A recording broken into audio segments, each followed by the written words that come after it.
Muy buenos días con todos, feliz jueves y bienvenidos a un nuevo panel virtual. El día de hoy vamos a hablar de ensayos de aceptación en fábrica y de comisionamiento de transformadores de media y alta tensión. Este panel va a dar respuesta a las preguntas que nos enviaron durante el webinar del día martes. Con mucho gusto me presento. El día de hoy yo seré su moderadora. Mi nombre es Daniela de Vacas y yo soy especialista de marketing para la región de Latam y mi correo electrónico en pantalla para cualquier duda, solicitud, comentario que tengan. Pueden contactarse directamente conmigo y también los invito a contactar conmigo en mi LinkedIn. Me pueden encontrar como Daniela de Vacas. Con mucho gusto. Les presento aquí en pantalla nuestra plataforma. Pueden también enviarnos, si es que tienen preguntas adicionales o comentarios adicionales durante la presentación. Pueden ustedes ver nuestras cámaras al lado izquierdo, la presentación en el medio, y pueden también ajustar todas las ventanas del tablero acorde a su preferencia, pueden moverlas del lugar, así que todo es totalmente abierto a su preferencia. Les recuerdo que esta sesión será grabada y si es que desean una copia de la presentación, por favor en la encuesta nos lo pueden indicar y así les haremos llegar por medio de nuestros representantes locales. El disertante del día de hoy es Raúl Álvarez, él fue nuestro disertante el día martes. Raúl, buenos días, ¿cómo estás? Hola Dani, hola asistentes, colegas, amigos, buenos días para todos, un gusto nuevamente encontrarnos esta semana, donde, bueno, como anticipó Dani, la idea es responder prácticamente, elegimos la mayoría de las preguntas que se hicieron, algunas fueron comunes, así que bueno, la idea es tratar de evacuar las dudas y consultas que se plantearon a lo largo del webinar del martes pasado, y bueno, un gusto y como comenté en el webinar anterior, esperamos que esta sesión sea productiva y que este tiempo que van a estar conectados les deje algunas referencias y, bueno, y aportes para la resolución de problemas y decisiones, digamos, en la vida real, como siempre decimos. Así que un placer. Gracias, Raúl, y bienvenido. También quiero presentarles el día de hoy a nuestro panelista, Roberto Sartori, gerente regional de la región Mercosur de Latam, y su correo electrónico en pantalla para cualquier duda, comentario o cualquier solicitud en cuanto a equipos que tengan. Roberto, buenos días, ¿cómo estás? Muy bien, Daniela. Hola, Raúl. Saludos a toda la gente que nos sigue. Feliz jueves. Como decimos acá, estamos de previernes, así que más distendidos ahora que lo que fue la sesión del webinar. Así que ahora un poquito más informal y más distendidos a responder preguntas y, bueno, tomar un poco provecho de la sabiduría del profesor.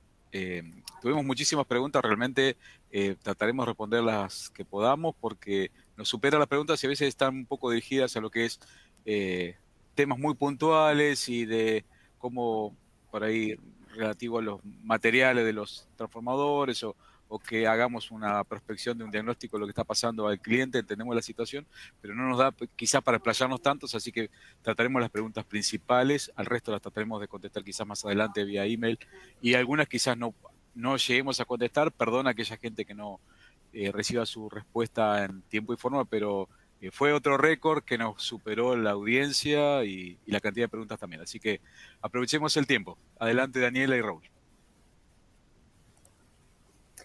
Gracias, Roberto. Como ya habíamos comentado antes, el objetivo de este panel es simplemente responder las preguntas que nos hicieron durante el webinar del día martes. Así que sin más, vamos a arrancar. Nuestra primera pregunta viene desde Paraguay y es para Raúl. Paul nos dice, ¿cuál es el método que utilizan para realizar descargas parciales a los transformadores en sitio? SAT. Ok. Bueno, gracias, Dani, por la pregunta. Y bueno, bien, los ensayos de descargas parciales, en realidad, esto lo comentábamos, de hecho, parcialmente, entre una de las pocas respuestas que pudimos dar a las preguntas del webinar. Por lo general, y esto hablando de transformadores de potencia, siempre de alta tensión, les había comentado de que es raro, digamos, o es excepcional realizar estas pruebas, si bien no es imposible. pero bueno, se requiere de equipamiento especial. Entonces, resumiendo, los ensayos de descargas parciales normalmente no forman parte de lo que son los ensayos de aceptación en el servicio. Y, insisto, como lo remarcamos en la diapositiva, raro, salvo alguna excepcionalidad, ¿no? Alguna singularidad puntual que pueda haber.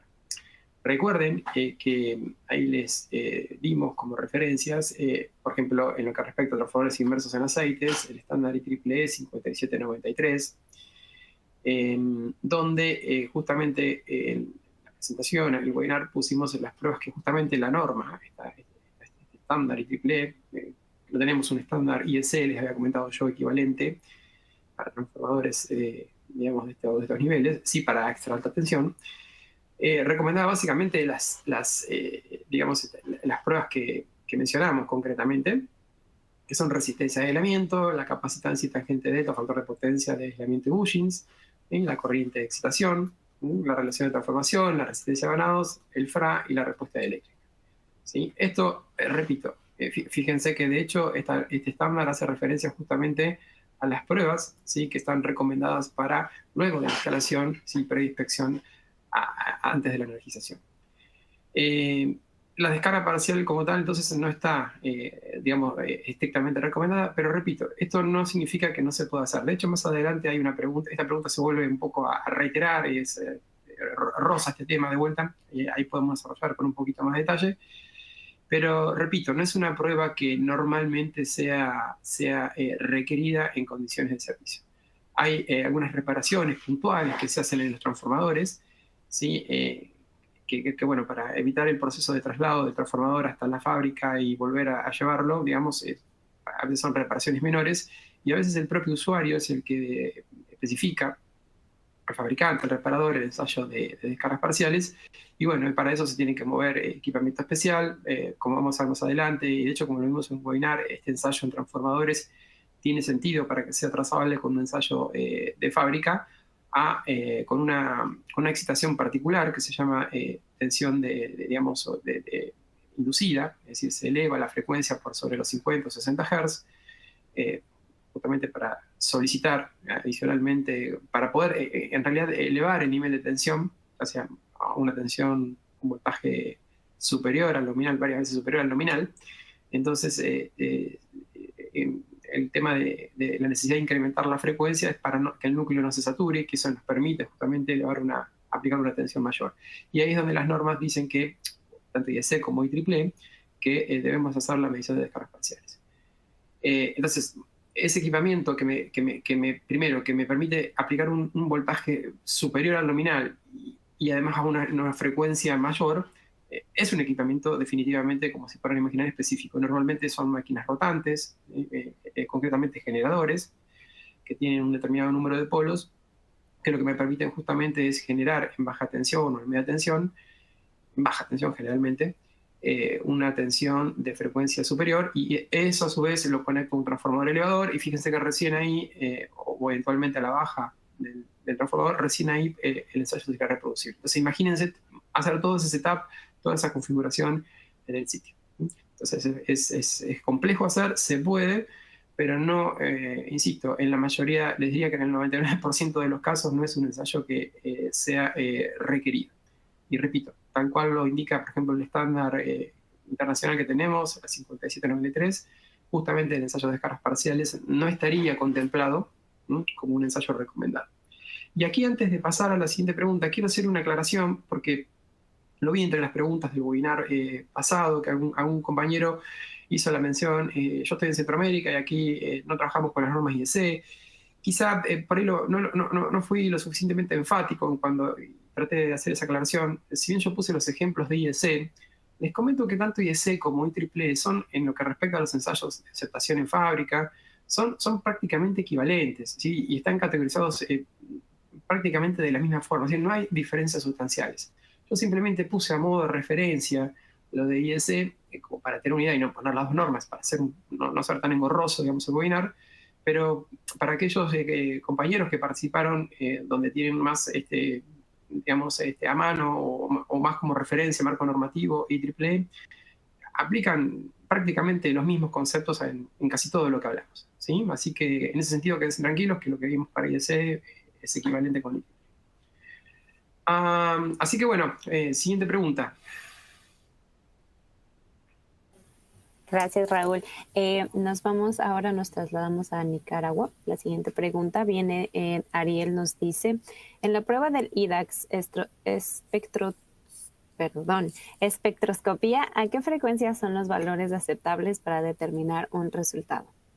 Ok, sí, esa es una pregunta también tradicional que se nos hace. Primero aclaro que bueno, a lo que está haciendo referencia nuestro colega es IDAX, es la marca comercial del equipo que hace la prueba de espectroscopía dieléctrica en Megger, para quien no lo conoce, y ese equipo hace, digamos, una medición de lo que sería el factor de potencia o tangente delta en función de las frecuencias, y eso nos permite caracterizar, ¿sí?, mediante esta prueba, el estado, por un lado, de la celulosa del papel y por el otro lado del aceite en forma discriminada. Los rangos de frecuencias para esta técnica de espectroscopía eléctrica, es decir, de variando la frecuencia del factor de potencia, está en el orden de entre 0.1 MHz a 1 kHz, y la tecnología actual permite utilizar voltajes de hasta 1.4 kV actualmente, ¿sí? Esto lo digo en términos comerciales, ¿sí? En condiciones de laboratorio estos voltajes incluso pueden ser mayores. Aunque con unos 140 voltios, dependiendo de la aplicación, puede ser más que suficiente para los fines de la prueba. El rango de la frecuencia, está yendo de lleno a la respuesta de nuestro colega, depende de la temperatura a la cual está el sistema de aislamiento. Lo interesante aquí es que para las pruebas de respuesta eléctrica, ¿sí? Fíjense que ya tenemos desde ya hace unos años el primer y único estándar internacional, que es el IEEE 57161. Para quien no lo conoce, les recomendamos esta norma justamente, donde se dan las directivas y recomendaciones para la ejecución de esta prueba. Lo que dice, o lo que recomienda justamente esta guía de IEEE, es que cuando nosotros hacemos la respuesta dieléctrica, ¿sí?, que es lo que estamos viendo aquí, en este dibujito, en este grafiquito que tenemos aquí, o sea, la variación del factor de potencia o de la tangente delta versus frecuencia, factor de potencia en el eje Y, frecuencia en el eje X, nosotros tenemos que alcanzar, normalmente esto se hace desde las altas frecuencias hacia las bajas frecuencias, es decir, como de derecha a izquierda, tenemos que alcanzar lo que la norma llama una joroba en la respuesta eléctrica, ¿sí? Es decir, fíjense, como una especie de saturación, es decir, las pérdidas se van incrementando hasta que llega un punto en el cual se alcanza esta joroba, es decir, las pérdidas es como que se aplanan o empiezan a disminuir. Entonces lo que dice el estándar, que cuando nosotros alcanzamos esta joroba en la respuesta eléctrica, ya tenemos información suficiente como para poder determinar un modelo. Esto trabaja en función de un modelo, digamos, dieléctrico. Ya tenemos la información suficiente como para poder determinar justamente lo que nos interesa a nosotros, es el estado del papel y el estado del aceite, ¿okay? Y esto va a depender, ¿sí? La frecuencia a la cual alcanzamos esta joroba no es siempre la misma. Depende fundamentalmente de la temperatura. Cuando más frío está, ¿sí?, el sistema de aislamiento, esta joroba, ¿sí?, la alcanzamos a unas frecuencias más bajas. Cuando más caliente está el sistema eléctrico, la alcanzamos a frecuencias más altas. ¿Eso qué significa? Que cuando más caliente está el aceite, la prueba en realidad es más corta, ¿sí?, porque tenemos que ir hasta más baja frecuencia. Recuerden que, ¿sí?, aquí la frecuencia es igual, digamos, a 1 sobre tiempo, es decir, que el tiempo es inversamente proporcional a la frecuencia. Para que tengan una idea, fíjense, aquí les estoy indicando, a modo de referencia, un aislamiento a 5 grados requeriría aproximadamente, hoy, por ejemplo, con el equipo que hace mención nuestro colega, el IDAX, requeriríamos aproximadamente un tiempo total de 1 hora 40 aproximadamente, con un aislamiento a 20 grados del orden de 21 a 22 minutos, y fíjense que con un aislamiento a 30 grados, incluso 11 minutos y hasta menos, ¿sí? Podemos estar acá hasta los 4 minutos aproximadamente. ¿Ok? Entonces, aquí tenemos una tablita donde en función, ¿sí?, de la temperatura en la cual está el sistema de aislamiento, ¿sí?, serían las frecuencias de corte inferior recomendadas, ¿sí?, y que van a estar directamente relacionadas en base a la experiencia hasta que nosotros, digamos, alcancemos esta joroba que recomienda justamente el estándar IEEE 57161. Entonces, depende, entonces la frecuencia de corte, resumiendo la respuesta, depende de la temperatura a la cual está el sistema de aislamiento. ¿Okay? Bien, siguiente pregunta. Gracias, Raúl. Nuestra siguiente pregunta viene desde México y Omar nos dice, Para evaluar el proceso de secado, lo realizan midiendo la capacitancia con DFR. ¿Esto qué diferencia tiene con el porcentaje de error en punto de rocío? Sí, bien. Hay, como les había comentado, recuerden que hay un webinar que dio, digamos, el doctor Robalino, uno de nuestros máximos referentes técnicos que tenemos dentro de Megger. De hecho, es un especialista justamente en esta, entre otras cosas, en esta temática. Así que les recomiendo a aquellos que estén interesados en profundizar más en este tema que repasen ese webinar, que ahí les dejamos la referencia en la reunión pasada. Entonces, para el monitoreo de la humedad, utilizando DFR, en realidad no medimos la capacitancia per se, sino lo que medimos es la humedad, ¿sí? Y la humedad en este caso, para que ustedes tengan una idea, para este ejemplito que yo les estoy mostrando aquí, está representado con esta curva que ustedes ven en color negro, donde lo que tenemos aquí en el eje X es el tiempo. Por ejemplo, aquí esto está aproximadamente en un rango de unos 3-4 días aproximadamente. ¿Sí? ¿Cómo va evolucionando la humedad? En una primera fase del proceso de secado de un transformador, aquí se está inyectando solamente aire caliente, se está calentando, ¿sí?, la parte activa. ¿Okay? Estamos viendo, por ejemplo, la temperatura, ¿sí? La temperatura la estamos viendo aquí para que tengan una idea en color naranja, cómo va evolucionando la temperatura. Fíjense que acá estamos aproximadamente unos 60, 70 grados. Después lo que estamos viendo en color azul es la capacitancia, ¿sí? Y aquí en color rojo cómo va evolucionando, ¿sí?, la tangente delta. ¿Okay? Y aquí fíjense que en lo que tenemos a la derecha, ¿sí?, siempre lo que tenemos obviamente es la humedad, vemos cómo evolucionan esos parámetros, ¿sí?, temperatura, capacitancia y tangente delta, ¿sí? Pero sobre todo, si yo, lo que me interesa a mí más que monitorear cómo se va comportando la tangente delta, me interesa justamente cómo va evolucionando la humedad. Fíjense que, como yo les comentaba, había algunos fabricantes que lo que hacían era monitorear justamente la tangente delta. Fíjense que la tangente delta en realidad da información, obviamente da una evolución del proceso de secado, ¿sí? Miren la curvita, la respuesta en color rojo, pero fíjense que la humedad obviamente me da justamente una lectura directa de lo que yo quiero hacer. Cada puntito que ustedes están viendo aquí, en estas curvas que tenemos aquí, en esta respuesta, se hace una medición de respuesta eléctrica. Es decir, y en función de esa medición de respuesta eléctrica se determina, mediante un modelo dieléctrico, cuál es la humedad a la cual está el sistema de aislamiento, ¿sí? Aquí estamos también hablando de unos 3-4 días del proceso de secado. Entonces, resumiendo, la respuesta dieléctrica, la ventaja que tiene es que me determina directamente el contenido de humedad.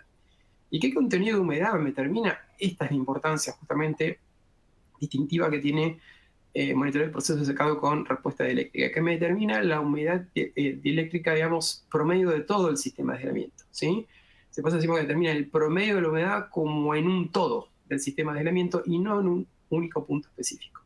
Si nosotros hiciéramos Carr-Fisher, tomaremos una muestra de celulosa y haríamos la muestra el contenido de humedad sobre esa muestra puntual. Pero eso no es necesariamente representativo de cómo está la humedad en el resto del elemento sólido del transformador. Eso por un lado. Por el otro, respecto al punto de rocío, bueno, por supuesto que el punto de rocío es una técnica muy eficiente, muy usada, ¿sí?, por la gran mayoría de los fabricantes de transformadores, pero ¿cuál es la limitación?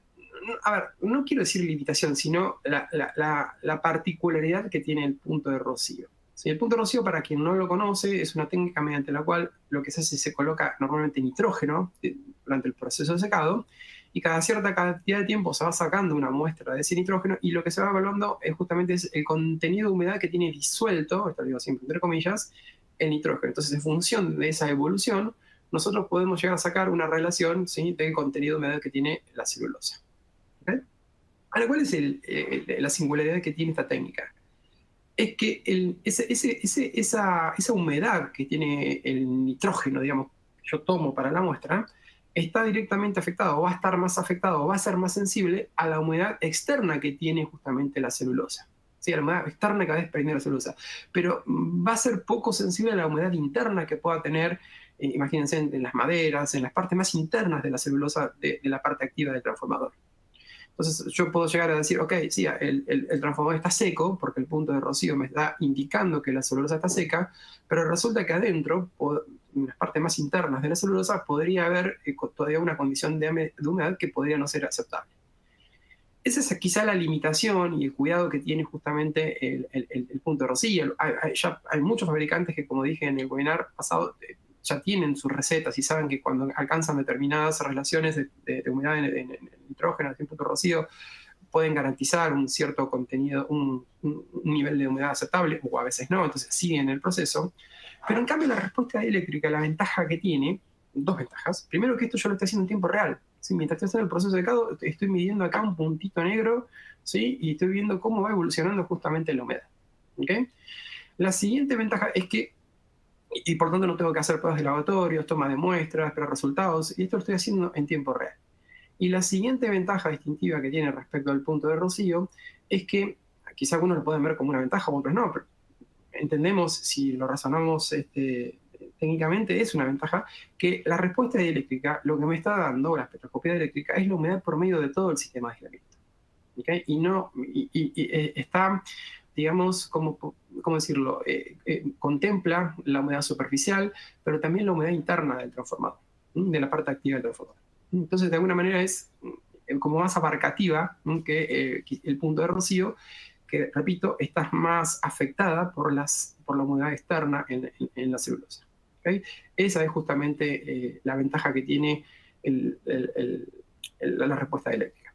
Y como les había comentado, ya hay un estándar IEEE que se está preparando, donde justamente hay, se están contemplando las distintas técnicas que hay, cuáles son las ventajas, las desventajas, la trazabilidad que hay justamente entre las técnicas de secado, y justamente la respuesta eléctrica es de alguna manera la nueva técnica, ¿no?, que se está proponiendo y que se está validando de alguna manera para utilizar durante los procesos de secado. Así que bueno, ahí espero haber podido aclarar la consulta de nuestro colega, y pasamos a la siguiente pregunta. Gracias, Raúl. Nos quedamos en México y Esteban nos pregunta, ¿cuál es el voltaje recomendado para realizar TTR a un TR de potencia? Porque algunas veces con voltaje bajo la prueba supera el 0.5%. Interesantísima pregunta. Y les cuento rápidamente una anécdota que me pasó ya hace varios años. Resulta que fuimos a hacer una prueba en un transformador de 500 kilovoltios, un transformador que estaba en servicio, operando normalmente, y una prueba simplemente de diagnóstico. Cuando llegamos a la prueba de relación de transformación, encontramos que la prueba de relación de transformación arrojaba errores por encima del 0,5%, que es el valor admitido, máximo admitido. Entonces, ¿cómo puede ser? Este transformador está malo, ese transformador está en servicio. Empezamos a operar el regulador y veíamos que los errores estaban, incluso en algunos casos, al orden del 1%. Definitivamente había algo mal en la prueba. Empezando a analizar los resultados, a ver qué está mal ajustado, lo que aprendí, lo que encontré justamente, venía ya en modo programado, que el voltaje de prueba que estaba utilizando, ¿sí?, para hacer la prueba de relación no era lo suficientemente alto. ¿Qué significa? Aquí tenemos la curva de magnetización del núcleo del transformador, ¿sí?, general. Nosotros, cuando hacemos la prueba de relación de transformación, nos estamos moviendo obviamente aquí cerca del origen, ¿sí?, en este circuito rojo, ¿sí?, aquí hacemos un zoom. Si el voltaje, ¿sí?, es lo suficientemente bajo, si el flujo es lo suficientemente bajo, nosotros estamos aquí en una zona donde la relación, ¿sí?, entre la corriente y el flujo no es lineal, y esto se traduce en que nosotros podamos terminar teniendo un error de relación, ¿sí?, que no resulta aceptable, ¿sí?, porque estamos aplicando, no tenemos linealidad, ¿sí?, en nuestra curva de excitación. Entonces, para salir de esta zona lineal, fíjense, cerca del origen, tenemos que obviamente incrementar el voltaje de prueba. Y ojo, aquí estoy hablando de algunos voltios, ¿ok? Entonces, lo ideal es, obviamente, hacer la prueba de relación de transformación en esta zona donde justamente la relación del flujo con la corriente es constante. ¿Qué me pasó en ese caso? Simplemente noté que el voltaje que estaba utilizando de 80 voltios lo incrementé a 250 voltios con el equipo que estábamos utilizando. O casualidad, o sorpresa, todos los errores de relación dieron por debajo, y muy por debajo del 0,5%. Aquí les estoy mostrando, de hecho, un caso real de un autotransformador, fíjense, de 228 kilovoltios y 26 kilovoltios, la relación de transformación entre el primario y el terciario. Fíjense que utilizando 100 voltios, ¿sí?, había un error de relación. Fíjense que el error de relación acá para la primera posición del regulador dio un valor no aceptable, de hecho 0,51. Y después, de hecho, fíjense que para las primeras también posiciones del regulador, un error casi ahí al borde del límite. Hoy hay, esto tranquilamente lo podemos, o lo podríamos haber solventado incrementando la tensión de prueba. Hoy, desde la tecnología de los nuevos equipos, una de las pruebas particulares o de las opciones particulares, o de las variantes, mejor dicho, además de incrementar el voltaje que permiten, es hacer la prueba, ¿sí?, desde el lado del devanado de baja tensión. Entonces, aplicando aquí una tensión más baja, un voltaje más bajo, ahora mido desde el lado de alta tensión, de forma tal de asegurarnos de que estamos bien en esta zona donde tenemos una linealidad entre el flujo y la corriente. Y fíjense cómo la prueba, ¿sí?, hecha con 100 voltios desde el lado primario, ahora aplicamos solamente 20 voltios, obviamente, porque no podemos aplicar un voltaje muy elevado aquí. Fíjense cómo los errores dieron muy por debajo del 0,5%. Y acá estamos hablando exactamente del mismo transformador. ¿Okay? Entonces, el consejo y la recomendación es, cuando estamos haciendo una medición por elevación, que se llama, es decir, cuando estamos aplicando el voltaje del lado de más alta tensión y detectamos este problema, incrementar al máximo, ¿sí?, el voltaje que nos permite nuestro equipo de prueba. ¿Okay? Si eso nos siguiera pasando, ¿sí?, podemos emplear, obviamente con precaución, lo que se llama la excitación por elevación, es decir, aplicar un voltaje del lado secundario y medir al lado primario. Por supuesto que esto se tiene que hacer con precaución, porque obviamente que si implica un voltaje muy bajo, muy alto, perdón, en el secundario, o en el tercero, en este caso va a tener un voltaje muy alto. En el caso particular de Megger, hoy hay equipos, hay relaciómetros, hay un relaciómetro puntual que toda esta prueba la hace en forma automática, ¿sí?, en forma autómata. O sea, él elige y de hecho selecciona si conviene hacer un método por elevación o por reducción, de forma tal de garantizar que el error es, digamos, lo voy a medir con la mejor resolución posible. ¿Okay? Así que, bueno, ahí esperando haber respondido la pregunta de nuestro colega de México, pasamos a la siguiente consulta.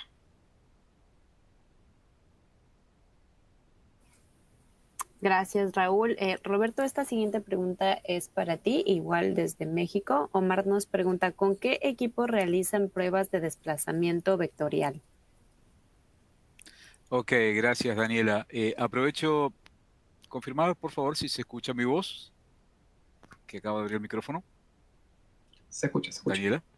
Bien, perfecto. Bueno, se escucha, no, Roberto. aprovecho. Perfecto. Aprovecho que abrí mi micrófono para saludar a muchas personas que están mandando consultas e incluso saludos por el chat. No vamos a poder responder las preguntas nuevas que nos mandan ahora quizás, pero sí apreciamos mucho que estén en contacto y que envíen sus comentarios y saludos. Bien, sobre este tema, algo se mencionó en el webinar, el ingeniero Álvarez lo comentó. El equipo que realiza la medición de los desvíos fasoriales son precisamente los relaciómetros, ¿sí? Que en caso de hablar de los equipos de Megger, a modo de ejemplo, el TTRU3, por ejemplo, lo puede hacer y de una manera muy efectiva. Como se puede ver acá, cuando se realiza la medición de relación de transformación, también se informa el desplazamiento fasorial, y en este caso con muchísima precisión. Estamos hablando de más o menos 0,05%, ¿sí? Este equipo realiza las pruebas excitando en forma trifásica real también. Eso también nos da mucha más precisión y velocidad durante la prueba. Así que, a diferencia, bueno, existen también otros métodos que son de inyección monofásica, pero este equipo específicamente para esos casos más complicados, por ejemplo, cuando tenemos configuraciones en zigzag y otro tipo de transformadores más especiales y complicados, lo va a resolver perfectamente.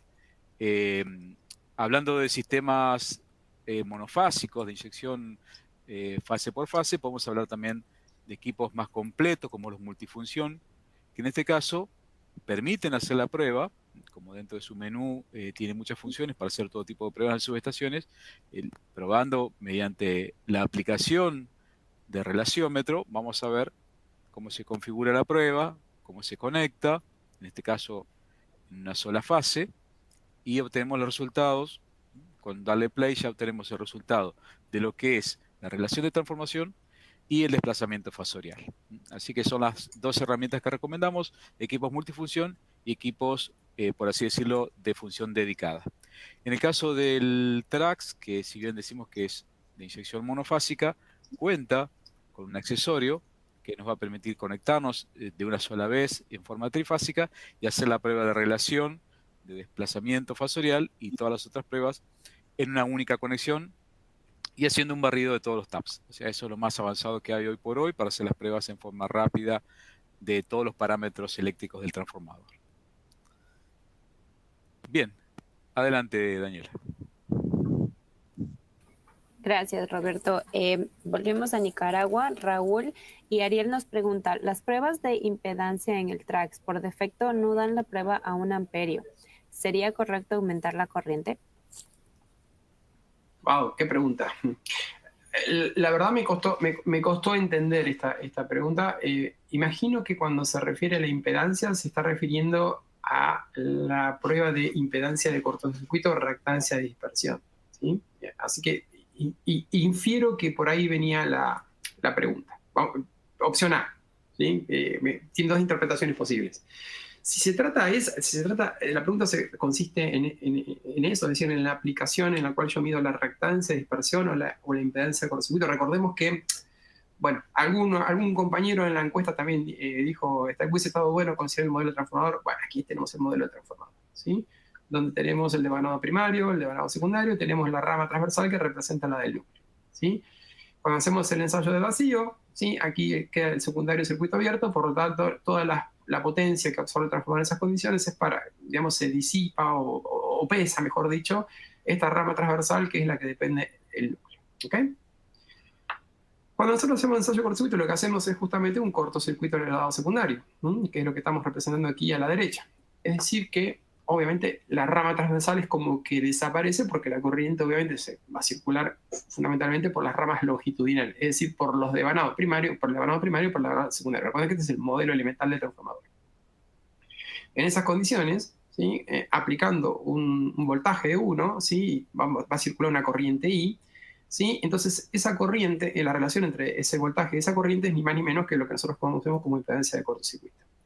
Si estos valores inferimos que son muy pequeñitos, ¿sí? Porque estamos hablando del orden de los miliohms o microohms, ¿sí? Los podemos llegar a despreciar, ¿sí? Aunque no es una aproximación, respecto a los valores de las reactancias que dependen fundamentalmente de las inductancias.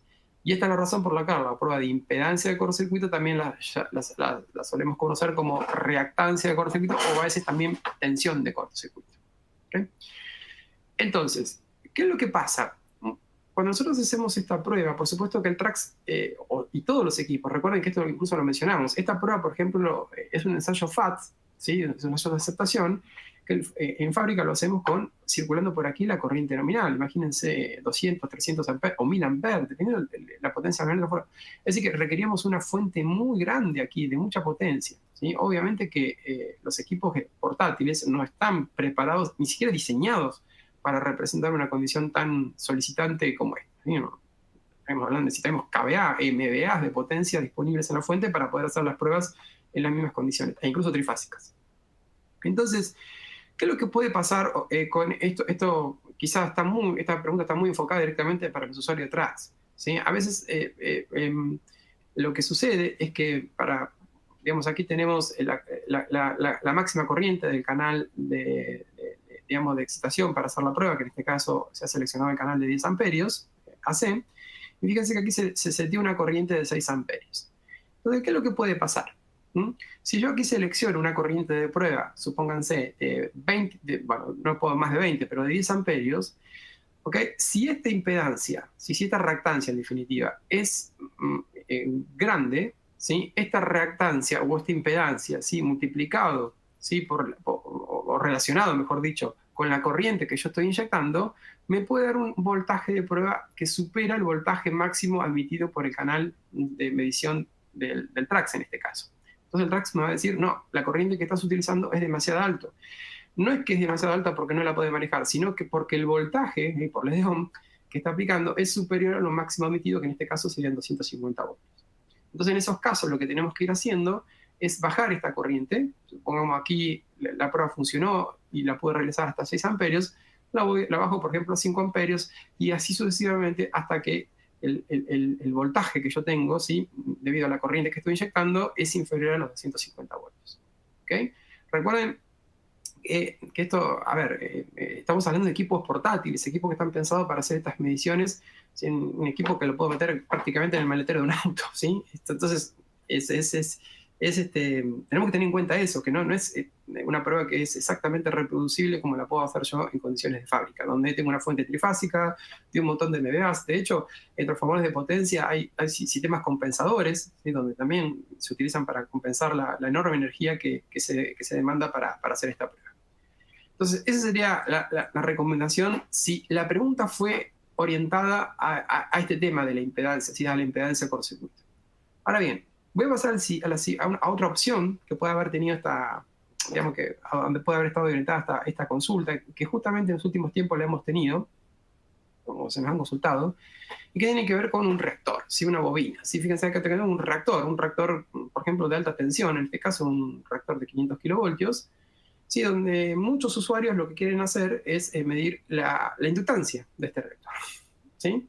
O la impedancia, si ustedes quieren. Fíjense que este reactor, ¿sí? Si yo aquí lo pongo a tierra, ¿sí? Por ejemplo, tiene una potencia nominal. El reactor justamente está pensado para compensar, ¿sí? O eventualmente si es un reactor de Nauta para limitar corriente, tiene una determinada potencia. Fíjense que acá estamos hablando de 26 megas, ¿ok? El voltaje 500 radio 3, y fíjense que la corriente nominal es casi de 100 amperios. ¿Qué significa eso yo? Que cuando yo aplique aquí algún que otro voltio, la corriente aquí sí, fácilmente va a alcanzar algunos o cuantos amperios. Entonces, estoy de vuelta a lo mismo. O sea, con un equipo portátil, querer inyectar, ¿sí? Aplicarle, imagínense, 10 kilovoltios, por decir algo, ni siquiera un voltaje elevado, esto va a estar asociado a que la corriente que va a demandar esta impedancia va a ser muy alta. Es decir, va a requerir mucha potencia.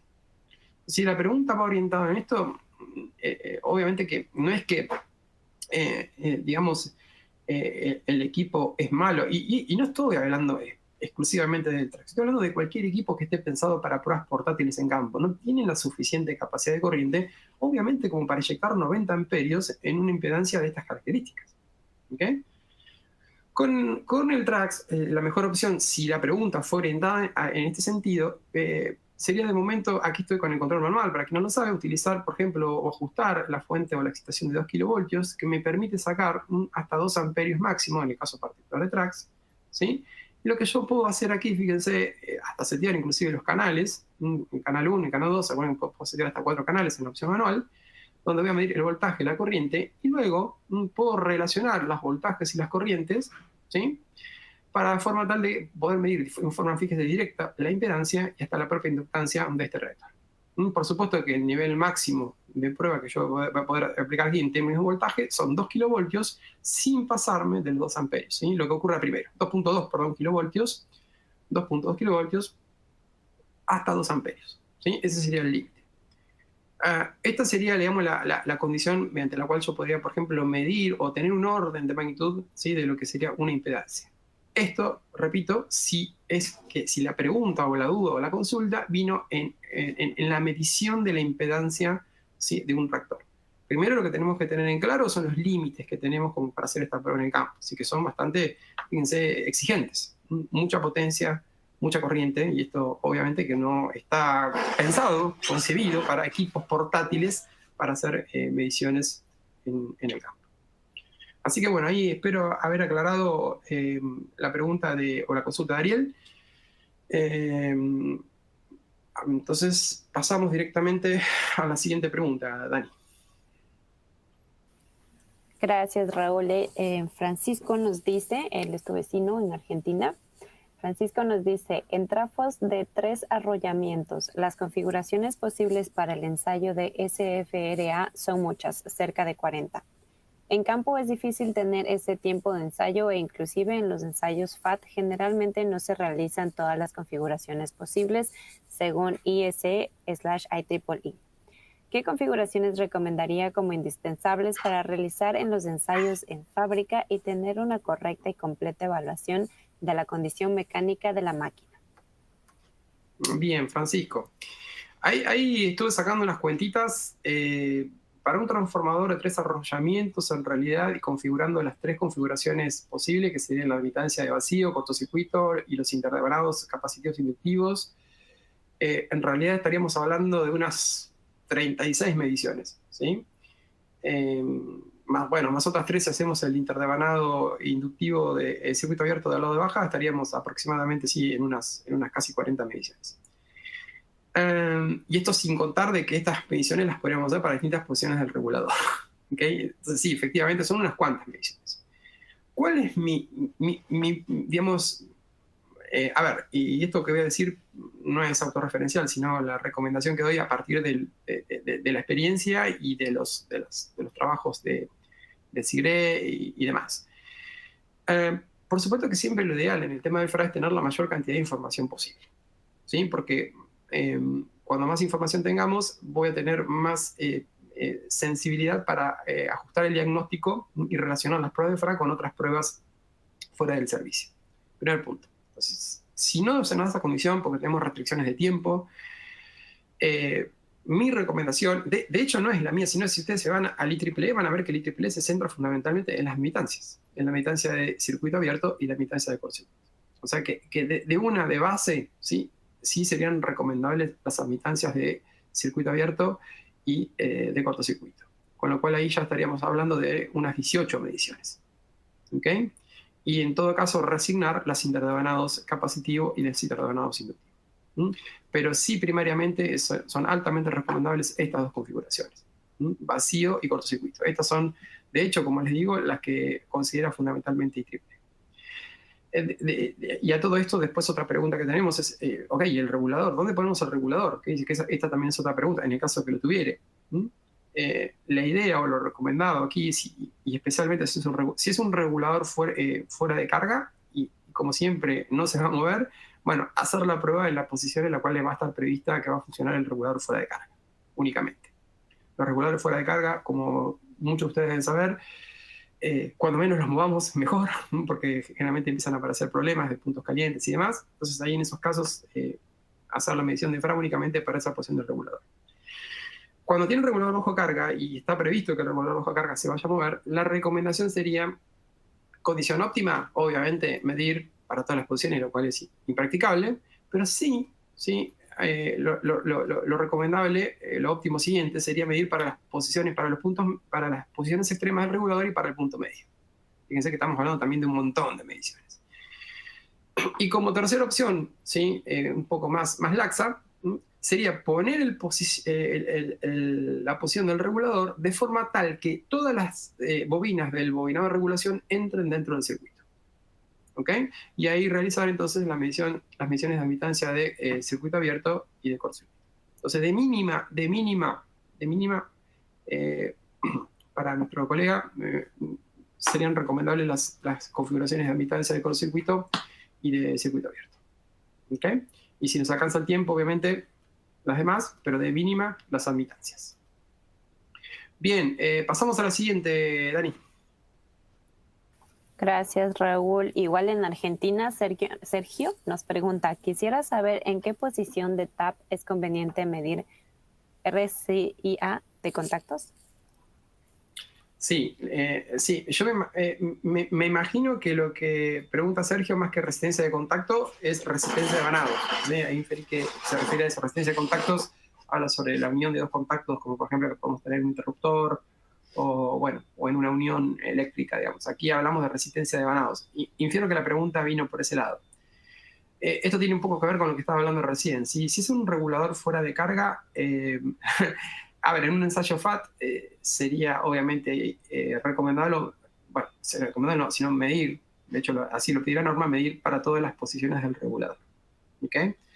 En el campo, sí, también obviamente podríamos hacer esas verificaciones, es decir, para todas las posiciones del regulador, pero sí, y ahora sí ya nos salimos un poco de tema, porque en realidad acá estamos hablando de ensayos FAT y ensayos SAT, ¿sí? Es decir, ensayos de fábrica y ensayos de aceptación previo a la energización. En mantenimiento, sí, aquí lo recomendable sería no, en la medida de lo posible, ¿sí? En la mayoría de los casos, no tocar el regulador, digamos, fuera de carga, si es que no se opera. ¿Okay? Esa sería una recomendación. Pero, insisto, esto depende de cada caso y la decisión puntual de cada usuario.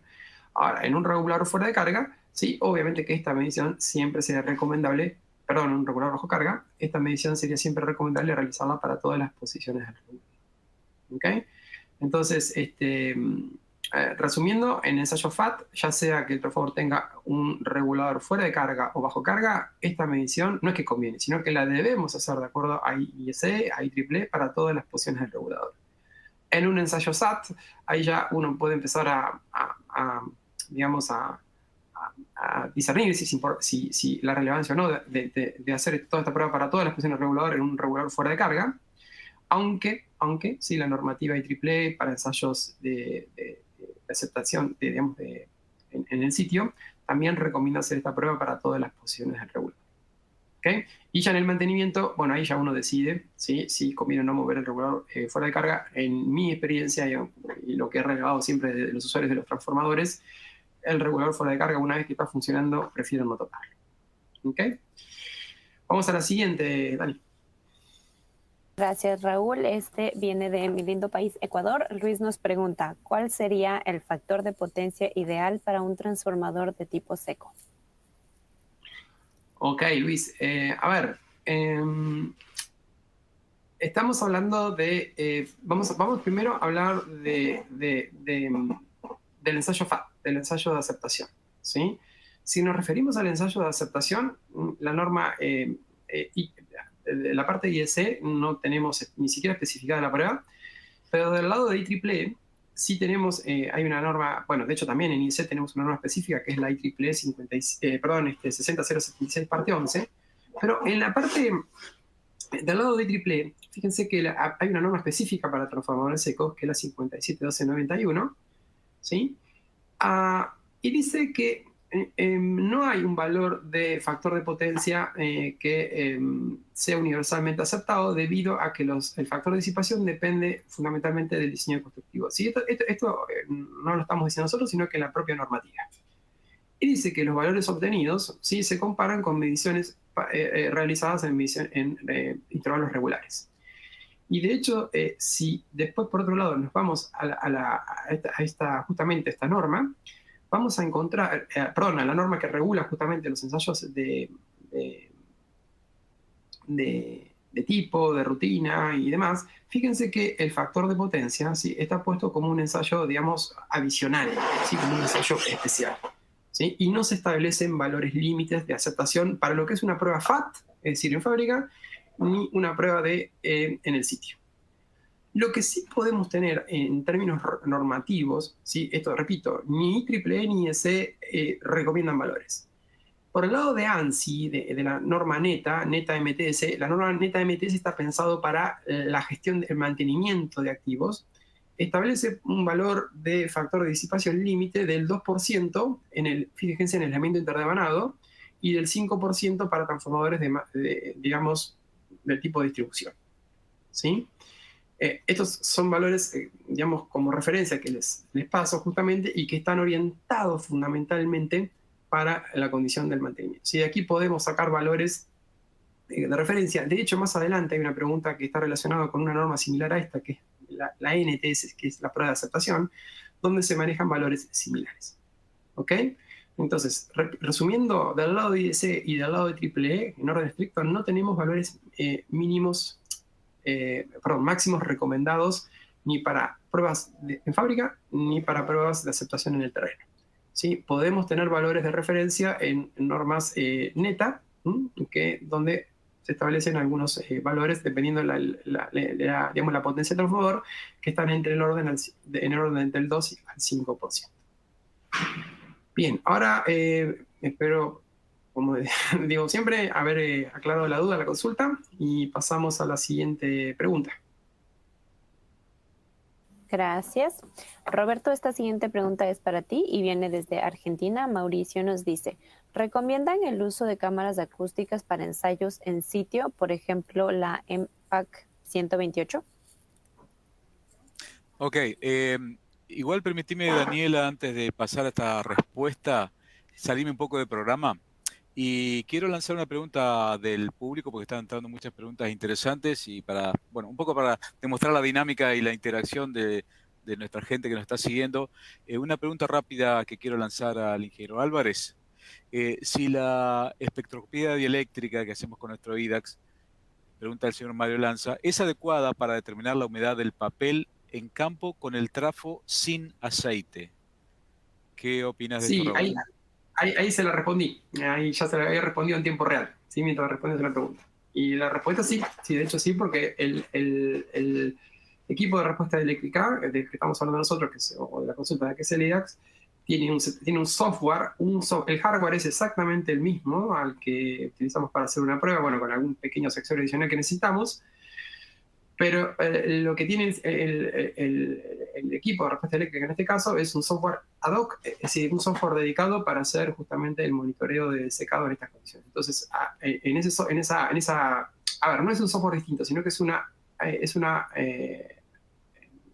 opción adicional que se va a agregar, ¿sí?, al software, que se va a activar, ¿sí?, que es una herramienta adicional en el software que se activa, previa licencia, por supuesto, y que me permite justamente realizar esta condición de monitoreo. Para aquel que baja el software y vaya a buscar estas opciones, estos dibujitos que yo le mostré, no lo va a encontrar si no tiene esa licencia activada, ¿sí? Entonces, con esa licencia activada, el equipo ya interpreta, y de hecho yo puedo hacer ajustes donde le voy a decir que voy a hacer un secado de un transformador que no está impregnado en aceite, un secado que eventualmente esté impregnado en aceite parcial, es una emergencia, una reparación.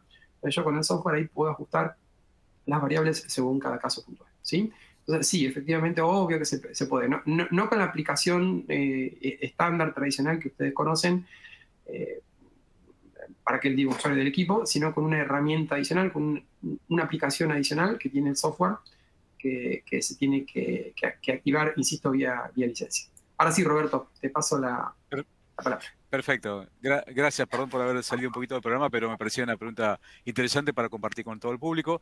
Y aprovecho a saludar a Richard Peña, que dice saludos caribeños desde República Dominicana.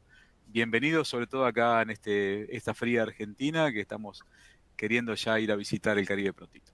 Bien, respecto a la pregunta que hiciste, Daniela, bueno, ya el ingeniero Álvarez ha hablado bastante sobre estos temas, sobre lo que son realmente las pruebas de aceptación. Y en el caso de la cámara MPAC, que pregunta Mauricio, estamos hablando de una cámara de efecto acústico, que son lo que se llaman pruebas no convencionales para evaluar las descargas parciales, pero desde el punto de vista, eh, digamos, no convencional y como complemento más bien de otras pruebas, y sobre todo orientados a lo que son pruebas más bien del tipo superficial, de fugas superficiales, efectos coronas, ese tipo de fenómenos que podrían llegar a ayudar más bien durante lo que es el mantenimiento. Pero aprovecho a mostrar lo que es la cámara, ¿sí?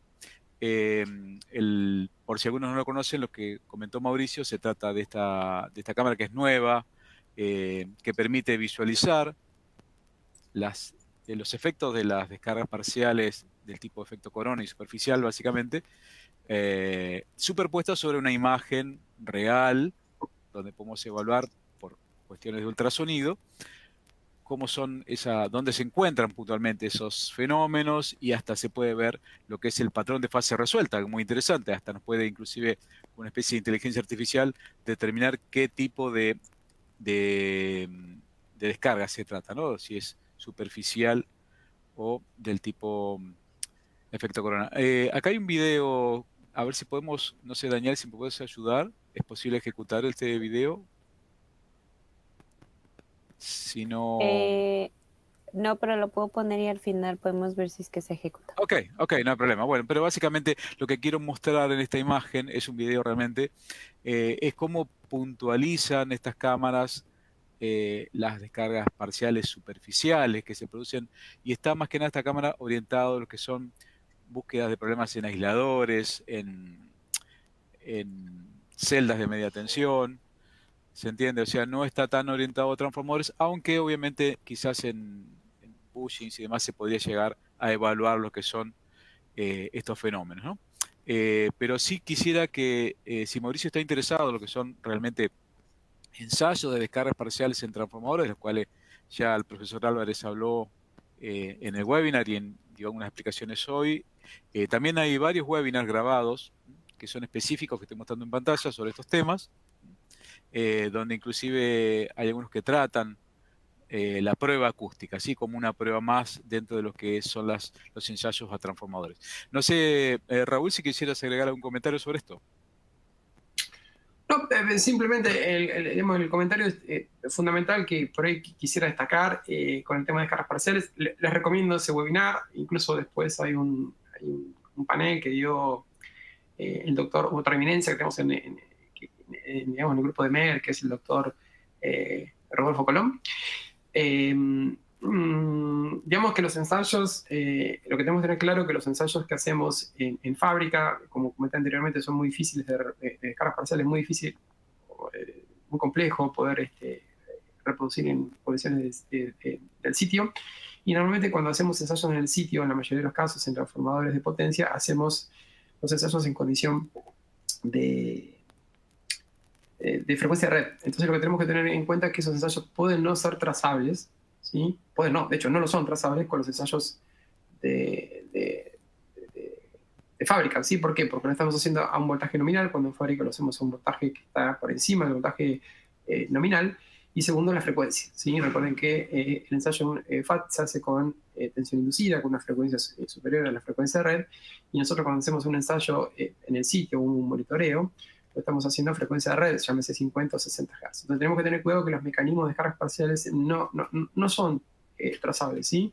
Las condiciones o las mediciones que hacemos en condiciones de servicio sirven para el diagnóstico y digamos, la localización de determinados defectos que pudiera tener el transformador, pero no son ensayos trazables, ¿sí? Los resultados con lo que hacemos en fábrica. Simplemente por ahí esa aclaración quiero hacer, pero de vuelta, para más detalles les recomiendo que repasen estos webinars que están en el canal de YouTube. Roberto. Claro, perfecto. Gracias, Raúl. Sí, en conclusión, este nuevo equipo que tenemos en Meger es una herramienta muy interesante para hacer localizaciones rápidas, detecciones rápidas, pero no es un equipo que se utilice para medir, cuantificar realmente las descargas parciales, sí para detectar fuentes de origen. Es una herramienta complementaria y sí invito a Mauricio que consulte a su representante local para por ahí evaluar un mayor asesoramiento quizás a través de una reunión ya en forma más directa. Sí, Roberto, un comentario adicional que quisiera hacer, sí, por ahí en la consulta anterior, y es que justamente sobre la diapositiva que tenemos aquí abajo, que hace referencia justamente a la detección justamente acústica de las descargas parciales, esta es una herramienta interesante, ¿sí? Para lo que estamos hablando nosotros. Imaginemos que estamos en condición de ensayo FAT, ensayo de aceptación. Entonces, ahí tenemos, como van a ver en los webinars, si los repasan, niveles de aceptación dependiendo de la normativa, 300 picocoulomb, por decirlo, ¿sí? Tenemos un valor de aceptación de 300 picocoulomb, pero resulta que nosotros estamos obteniendo un nivel de descargas parciales superior, imaginemos 700 picocoulomb. Obviamente no estamos cumpliendo con la normativa IEEE/IEC, ¿okay? Entonces, tenemos que encontrar el problema. ¿Okay? Tenemos que solucionar el problema porque el transformador no está cumpliendo con el límite de descargas parciales establecido. Entonces hay una herramienta, sí, esta no es exclusivo obviamente de hay distintos fabricantes. Meger se especializa en esto, tiene un paquete muy interesante, muy preciso, para hacer mediciones acústicas, ¿sí? No son mediciones acústicas como tal, sino la medición acústica de las descargas parciales. Insisto, aquí en el webinar del doctor Colón lo van a ver con mayor detalle. Es interesante, o puede ser interesante, en el caso particular de los ensayos de aceptación, para tratar de confinar, de localizar físicamente el lugar donde se está originando el mecanismo de descarga parcial. ¿Sí? Esto consiste básicamente en poner 3 sensores que se van haciendo una triangulación en el eje X y Z, ¿sí? y posicionando, ¿sí?, en forma adecuada estos sensores, obviamente excitando el transformador, podemos confinar, ¿sí? Esto nos ayuda a confinar el lugar donde se está originando el mecanismo de descarga parcial. Y esto puede ser una herramienta muy importante para aquellos fabricantes en los cuales, mediante algún, digamos, proceso constructivo descuidado o algún error constructivo, quedó un mecanismo de descarga parcial que no está haciendo que el transformador, obviamente, cumpla con el proceso de aceptación. Entonces, repito, esta herramienta, estos equipos especiales, estos hardware y software especiales, pueden ser de mucha ayuda al respecto. Esto no solamente en los ensayos de aceptación, esto es una técnica que se utiliza fundamentalmente para transformadores en condiciones de servicio. Pero repito, esta herramienta puede ser muy interesante y de mucha ayuda para, digamos, cumplir o detectar problemas durante los procesos de de aceptación en fábrica de descargas parciales. Bueno, ahora sí, pasamos a la siguiente pregunta, Dani. Gracias. Desde Perú nos dice Alexander, una marca cuando solicité el Lightning Impulse Test me mencionó que es destructiva y le quita la vida útil al transformador. ¿Qué tan cierto es esto? Wow, Alexander, lamento que te haya pasado eso y en realidad no es así. ¿Sí? A ver, la condición de el ensayo de Lightning o de impulso con onda de tipo rayo, como se traduciría al español, ¿sí? Para aquel que no lo sabe, es una onda que tiene una forma de onda particular, ¿sí? Donde tenemos un frente de onda que está en el orden sino que está normalizado en 1,2 microsegundos y un tiempo de cola, ¿sí? Para el cual se alcanza el 50% del valor pleno del orden de los 50 microsegundos. De ahí el nombre o la nomenclatura 1,2/50. ¿Sí? Esto aplica tanto para IEEE como para IEC. Entonces es una onda bastante estresante, particularmente aquí en el frente, que es donde tenemos mayor componentes de alta frecuencia. El transformador debe estar diseñado para soportar, y nosotros en lo que es impulso tenemos ¿sí? dos tipos de posibilidades en aplicar estas formas de onda, que van, obviamente el valor pico va a depender del nivel máximo de aislamiento que tenga ese transformador. Entonces tenemos dos tipos de ondas impulsivas que podemos aplicar, las que llamamos reducidas y las que llamamos plenas, ¿sí? Las reducidas, ¿sí? Son siempre el valor del 50% del valor máximo. Si por definición, y esto lo indica la normativa, nosotros podemos aplicar infinitas ondas, impulsos reducidos, ¿sí? Y el sistema de aislamiento no lo vamos a envejecer, ni lo vamos a generar, ni deberíamos generar ningún envejecimiento. Las ondas plenas sí son más estresantes, ¿sí? Y yo no necesito estar aplicando 50 ondas plenas. De hecho, para quien no lo sabe, simplemente les comento rápidamente, el ensayo consiste en aplicar una onda reducida del 50% del valor máximo de impulso de acuerdo al nivel de tensión, de voltaje, y 3 ondas plenas. Y ahí termino el ensayo. Le puedo aplicar una reducida en forma adicional, pero ahí termino el ensayo. Eso lo tengo que hacer para cada una de las fases. Bueno, hay una variante que es con onda cortada. Bueno, les comento en todo caso que se trata de eso. Pero el transformador debe ser capaz de soportar eso. En un ensayo de tipo, ¿sí? Probablemente, ¿sí? Estas ondas plenas exijan el sistema de aislamiento, pero yo me tengo que asegurar de que ese transformador está dieléctricamente preparado para soportar justamente esta solicitación. Entonces no es excusa, no lo voy a hacer porque solicito el aislamiento. No, de hecho, si eso me pasa, tu transformador no lo voy a aceptar. Ya sea ni por IEEE ni por IEC, porque es un ensayo mandatorio. Y fíjense que voy un poco más allá todavía, ¿sí? En este segundo párrafo que les estoy aquí compartiendo, que yo les he comentado en el webinar que hay algunas normativas, y esto particularmente me acuerdo para uno de los colegas que hizo esta mención, aquí en Centroamérica utilizamos mucho IEEE, ¿por qué Raúl tanto IEC? Y por eso empecé con esa aclaración. Y les había comentado también en el webinar pasado que hay muchas normativas para muchos equipos, ¿sí? Que tanto IEEE como IEC se están juntando y están haciendo exactamente la misma norma. ¿Okay? Hay una norma particular que es la IEEE, la IEC/IEEE 60076 parte 18, que habla sobre transformadores que están conectados directamente a turbinas eólicas. ¿Okay? Esta norma es conjunta. Si ustedes la buscan, es una norma conjunta. ¿Sí? Cualquier transformador, ya sea inmerso en aceite o seco, que va a estar conectado concretamente a un generador, tiene que cumplir con las mismas con los mismos requerimientos. Y dentro de los ensayos de rutina que se piden, fíjense que el ensayo de impulso atmosférico de 1,2/50 tiene que ser con onda plena al 10% de los transformadores que componen el lote. Es decir, si compro 100 transformadores, ¿sí? Yo como fabricante de las turbinas eólicas a un proveedor de fabricante, a 10 transformadores le tengo que hacer el ensayo de impulso. ¿Ok? Y se establece además, ¿sí? Que además el comprador puede llegar a incluir el ensayo de onda cortada. ¿Qué es el ensayo de onda cortada? Cuando aquí se está alcanzando el valor máximo, ¿sí? Voy a volver a dibujar aquí, cuando se está alcanzando el valor máximo del frente de onda, una vez que se alcanzó el máximo y que empieza a decaer la forma de onda, se pone una especie de explosores en paralelo con el sistema, con la bobina que estoy ensayando, donde la forma de onda o la tensión se viene abajo, se descarga, ¿sí? Es una descarga como si fuera una descarga disruptiva sobre unas esferas externas, ¿sí? O sea, un explosor externo. Y la forma de onda cae abruptamente. esta caída abrupta, de vuelta, es una componente o genera una componente de frecuencia muy alta que solicita, digamos, de forma más severa el sistema de aislamiento. Entonces, fíjense que el ensayo de impulso, de hecho, está pensado ya también para todos los, o para como un ensayo de rutina, ¿sí? Para validar el diseño, ¿sí? De rutina, fíjense, no de tipo. Esto tradicionalmente es un ensayo de tipo, en un transformador de distribución convencional. Pero en transformadores eólicos ya es un ensayo de rutina en una parte de la provisión. Y esto tiene una razón, fundamentalmente, o está orientado en un sentido.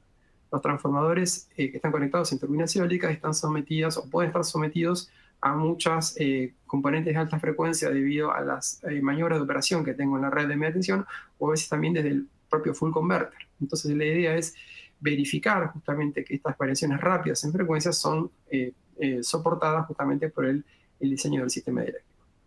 Entonces, Alexander, no admitas eso en un fabricante. Si has especificado el transformador de acuerdo a una normativa de AAA y EC, el ensayo de impulso es un ensayo que debiera estar provisto como un ensayo de rutina para un transformador de distribución, y si es un transformador de potencia, es un ensayo individual, o sea que lo tengo que hacer independientemente de que sí pueda solicitar el sistema de elementos. Tengo que asegurarme que mi transformador está correctamente diseñado desde el punto de vista eléctrico. Ahora sí, Dani, pasamos a la siguiente. Gracias. Desde México, Esteban nos pregunta, ¿se puede realizar la prueba de tensión inducida y descargas parciales en campo a transformadores de potencia para niveles... ¿Me pasas? De 230 kilovoltios. Sí. Esta es un poco la pregunta que se concatena con la anterior. Les repito, es sistema pesado, sistema específico, ¿sí? Equipamiento muy de laboratorio que tengo que transportar hasta el sitio, y eso se puede hacer, ¿sí? Por ejemplo, aquí en Argentina tenemos algunas digamos, fábricas, de hecho, que son capaces de poder realizar estos ensayos para algunas reparaciones y demás. Aquí lo que les estoy mostrando, por ejemplo, pero fíjense de lo que les estoy hablando, por ejemplo, para hacer, por ejemplo, un ensayo en un transformador de 400 kilovoltios. Fíjense del nivel de equipamiento que estamos hablando, ¿sí? En este caso es un sistema, de hecho, de Power, de Megger, de Power Diagnostics. Este transformador, este sistema, este setup, está en Europa y se mueve por distintos lugares de distintos países haciendo estas pruebas por ejemplo, de comisionado, pruebas específicas, donde estamos hablando aquí de un transformador, fíjense, de 400 kilovoltios, donde aquí adentro tenemos un conversor de frecuencia para hacer esta prueba en condición de tensión inducida. Estamos hablando de equipamiento muy costoso, ¿sí? De hecho, unos millones de dólares, ¿no?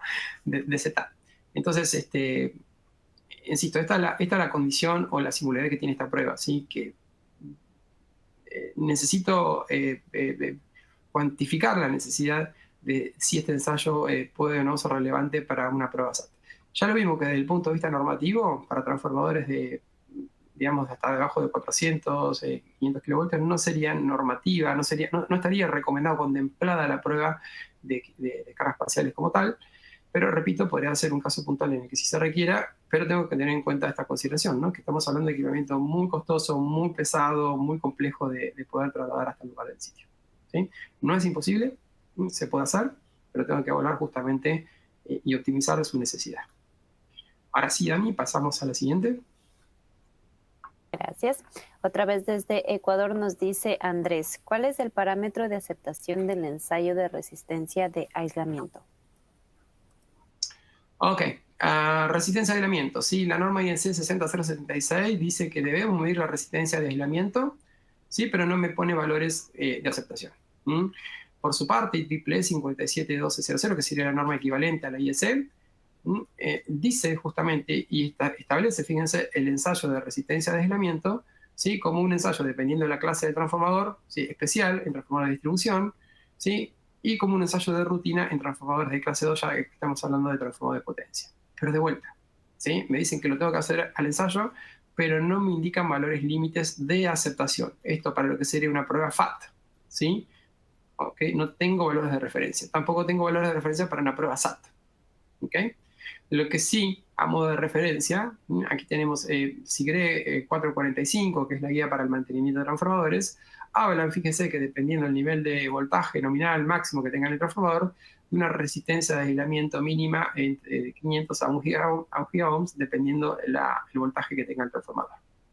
Y fíjense que la única norma de mantenimiento que tenemos de IEEE en general, ¿sí? Que es la 57152, esto para transformadores inmersos en aceite, no pone valores ni siquiera, dice que tengo que analizar la tendencia a lo largo del tiempo y en la medida de lo posible medir siempre a 20 grados centígrados, porque la resistencia de aislamiento varía o depende fuertemente de la temperatura.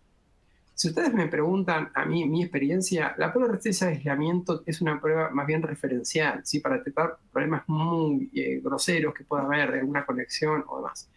Pero para el caso particular de transformadores inmersos en aceite, no es la prueba más sensible que más información podemos llegar a sacar.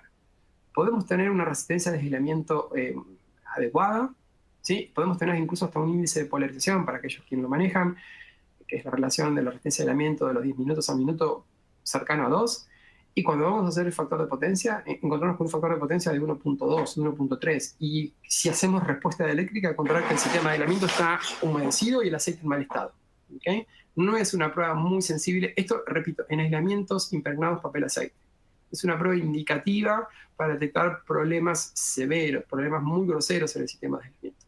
Pero no me puedo basar, repito, siempre estoy hablando de sistemas impregnados papel aceite, exclusivamente con el megómetro.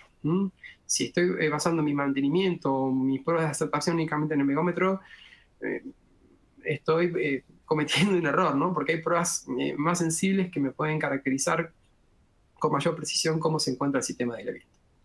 Aún así, las normativas se lo indican, pero repito, fíjense que no se establecen valores límites de aceptación. Ahora sí, Dani, pasamos a la siguiente. Francisco desde México nos dice, en caso de que se sustituyan uno o ambos devanados, ¿es necesario hacerle todas las pruebas FAT o cuáles serían las mínimas necesarias? Excelente pregunta, Francisco. Sí. Si se modifica la construcción o el diseño del transformador, obviamente que antes de energizar el transformador debo realizar, llamémosle, prueba de aceptación en el sitio. Sí que el transformador no lo modifique. ¿Sí? Y en ese sentido, dependiendo de cuál sea la criticidad del transformador, la tarea mayor que se ha hecho, si la tarea es mayor o menor, es decir, cuál es el impacto de la acción correctiva que se tomó en el transformador, definir, ¿sí?, cuáles son las pruebas más representativas para caracterizar de alguna manera o para probar esa acción correctiva o ese cambio constructivo o reparación que le hice en el transformador. Aquí no tenemos una norma que me diga, ok, si hiciste esto, este es el ensayo SAP que tendrías que hacer y este es el otro y este es el otro. ¿Okay?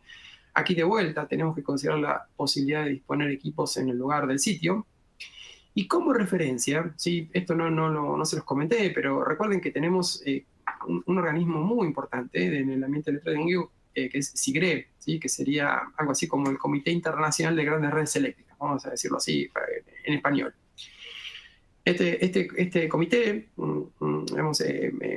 promulga, forma, mejor dicho, grupos de trabajos internacionales con especialistas internacionales de distintas partes, donde al cabo de un proceso de investigación que puede durar varios años inclusive, emiten un reporte técnico, ¿sí?, un documento técnico. Esto es lo que se conoce en la jerga de CIRE como Technical Brochures.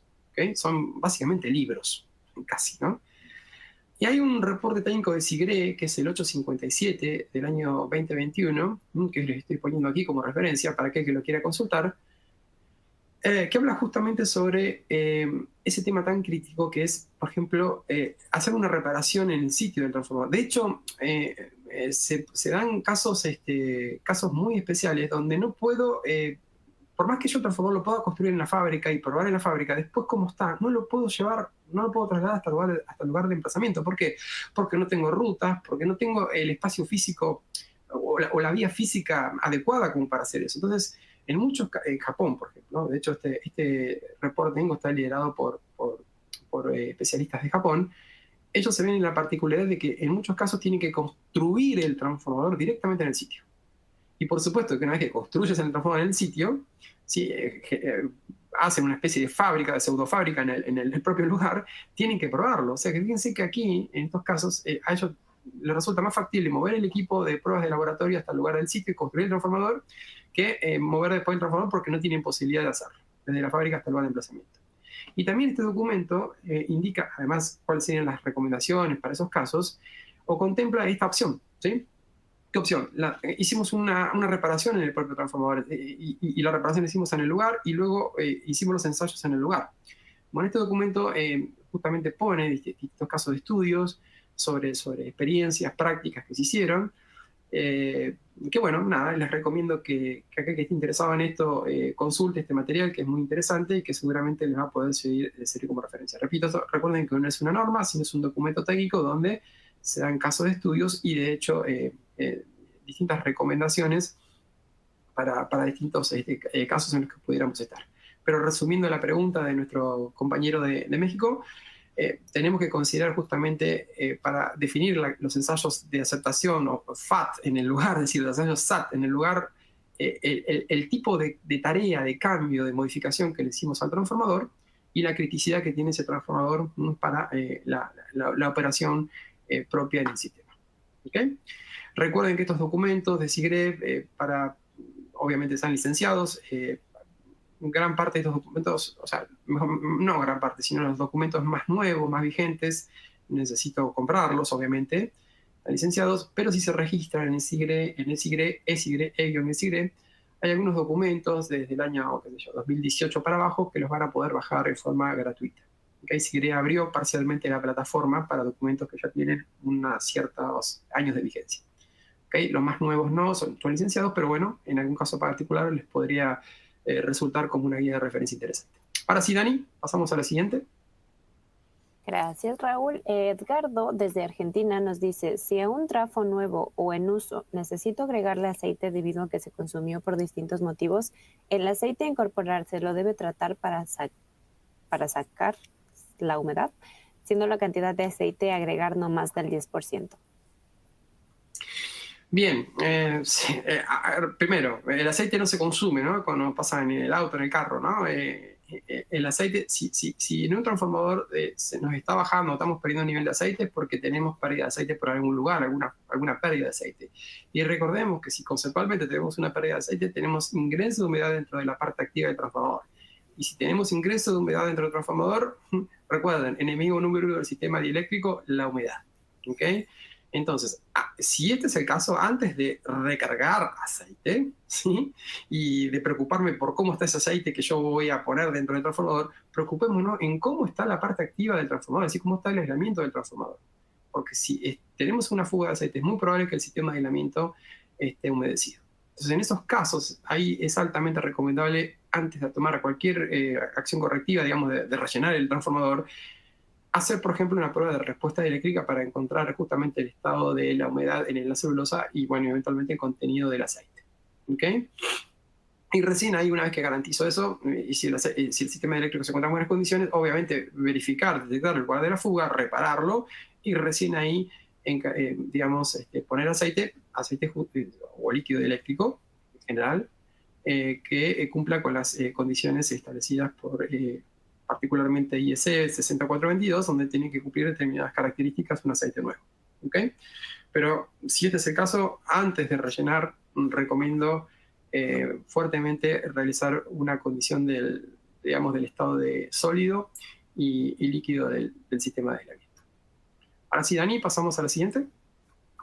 Perfecto. Desde Chile, Luis nos dice, ¿cuál aceite es más recomendable, el mineral o vegetal para la zona norte de Chile o sur del mismo?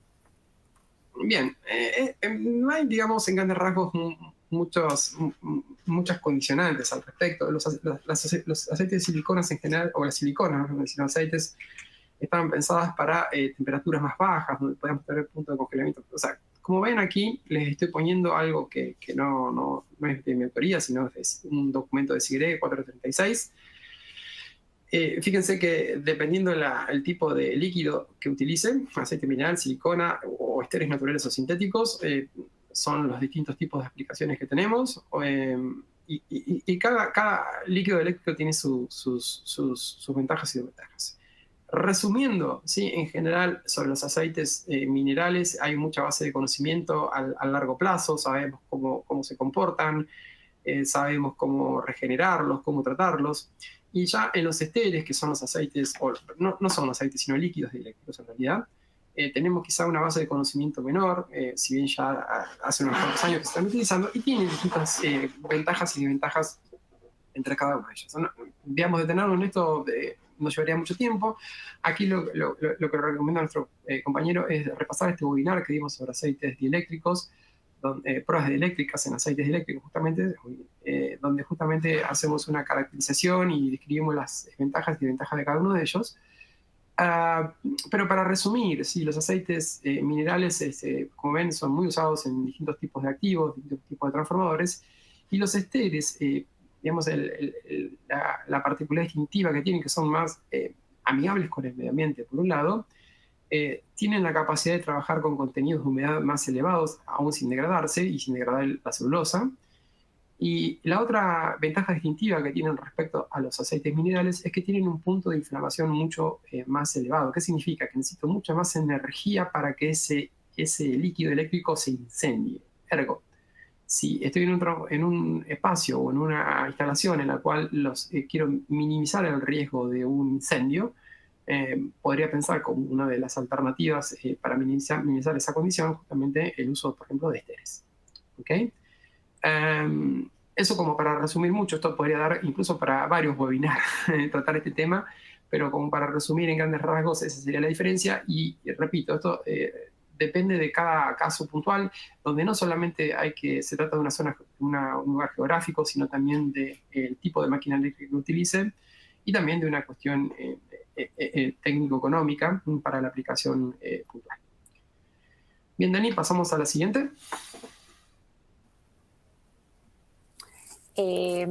Desde Argentina, Francisco nos pregunta, ¿qué secuencia de mediciones recomienda para efectuar el ensayo de aislación Megado y que los resultados no se vean afectados por la polarización del dieléctrico?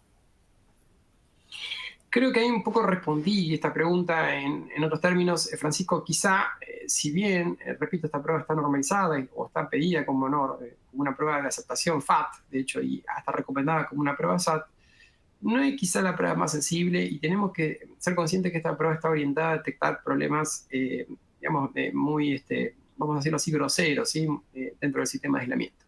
Es cierto, muchas veces cuando nosotros hacemos la resistencia de aislamiento y repetimos la prueba de resistencia de aislamiento, vemos que la resistencia de aislamiento cambió. ¿Por qué? Porque el sistema eléctrico con corriente continua está polarizado.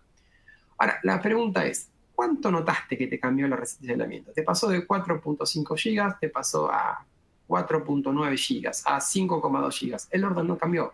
Si te fijas, los valores recomendados, por ejemplo, los únicos valores recomendados que tenemos, digamos, a nivel referencial, hablan del orden del giga y de los 500 megaohm, dependiendo del tipo de transformador. Entonces, que me dé 1.5 a que me dé 1, o que me dé 150 a 139, porque el elemento está polarizado, no me cambia significativamente las cosas. Entonces, en mi opinión, esto es una opinión personal que tengo sobre tu consulta, no me preocuparía por este tema de la polarización. Repito, siempre estamos hablando de aislamientos impregnados en papel aceite. ¿Okay? De hecho, bueno, aquí traje de vuelta esto que había presentado anteriormente. Fíjense lo que dice IEEE 57152 respecto al índice de polarización, ¿sí? Y en lo que a nosotros nos importa, que es transformadores nuevos. El índice de polarización, ergo, interprétese también, resistencia a aislamiento en forma indirecta, no debe evaluarse, ¿sí? Para caracterizar el aislamiento de transformadores nuevos. ¿Por qué? Porque fíjense que la propia normativa IEEE dice que para elementos líquidos el índice de polarización siempre está cerca de 1. Por lo tanto, el IP no es la técnica más adecuada para evaluar la característica del sistema de aislamiento. Ergo, ¿sí? La resistencia de aislamiento. De hecho, Sigrey, aquí tampoco lo puse, Sigrey 445 dice, no hagas el IP. Si querés evaluar cómo está el aislamiento del transformador, usa otras técnicas más sensibles, como por ejemplo, la respuesta dieléctrica. ¿Okay? Espero haber aclarado, Francisco, tu inquietud. Y ahí, Dani, pasamos a la siguiente.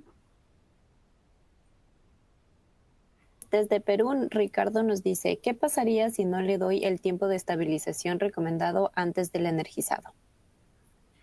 Bien, esto lo comentamos en el webinar. En realidad no espera el tiempo suficiente. Lo que puede, digamos, terminar ocasionando son descargas internas o concretamente fallas localizadas, que eso se me traduce, por ejemplo, en la generación, por ejemplo, de gases disueltos, ¿sí? El objetivo de esperar un determinado tiempo, y aquí yo les había puesto la recomendación de IEEE 5793, depende del tiempo, digamos, es darle estabilización para que todo el sistema sólido se esto está pensado fundamentalmente para aislamientos impregnados en papel aceite o líquidos,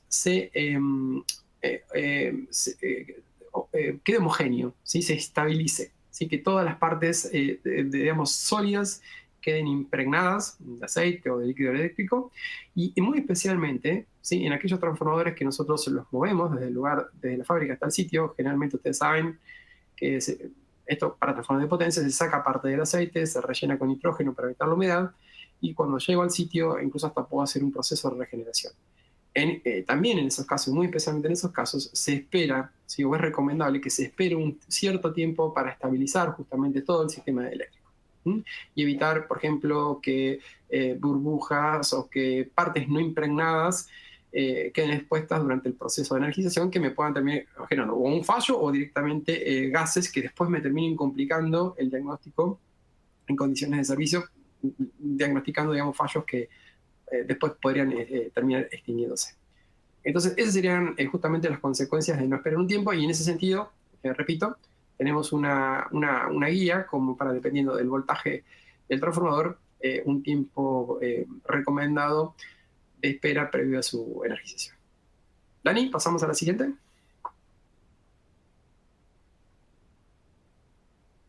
Que sí. Desde Chile, Mario nos dice: Megger tiene algunos registros de CFRA reales de trafos con problemas de núcleo surgidos durante el transporte. ¿Tiene Megger muestras de registros de CFRA de FATS y SATS que muestren diferencias que se puedan considerar aceptables? A ver, Mario, no Megger. En general la ciencia, ¿sí? Los especialistas que hacen pruebas, no únicamente Megger. ¿Sí? Esto no es exclusivo de Megger, es las técnicas, son los que ejecutan pruebas. ¿Sí? En particular, pues, de FRAT disponen de experiencia y de casos de esto. Por supuesto que quienes hablan tienen casos, y de hecho ahí les estoy compartiendo uno, por ejemplo, un caso puntual justamente del daño de un... Podría mostrarle varios, podemos tener un webinar casi entero mostrando fallos que se encontraron a partir del CFRA. Por ejemplo, aquí tenemos el caso de un núcleo, ¿sí? Digamos, desde el lugar de comisionado de la fábrica, digamos, donde dio, como vemos, una respuesta en frecuencia en color rojo, y en azul en el lugar del sitio. Como vemos claramente, se ve afectada la zona de baja frecuencia, donde la admitancia de circuito abierto es más sensible a variaciones en la condición mecánica del núcleo. Aquí quiero remarcar dos cosas, ¿sí? Lo primero, rompamos con estos, o por favor quedemos claros con estos mitos de FRA. Incluso hoy día me sorprende cuando veo gente que dicen que el FRA no sirve, que no es una prueba sensible, que no. No, el FRA sirve y sirve para muchísimo. El FRA no es determinante y no es la única prueba que puedo hacer para encontrar la condición del transformador. Es una prueba que aporta al diagnóstico, ¿sí?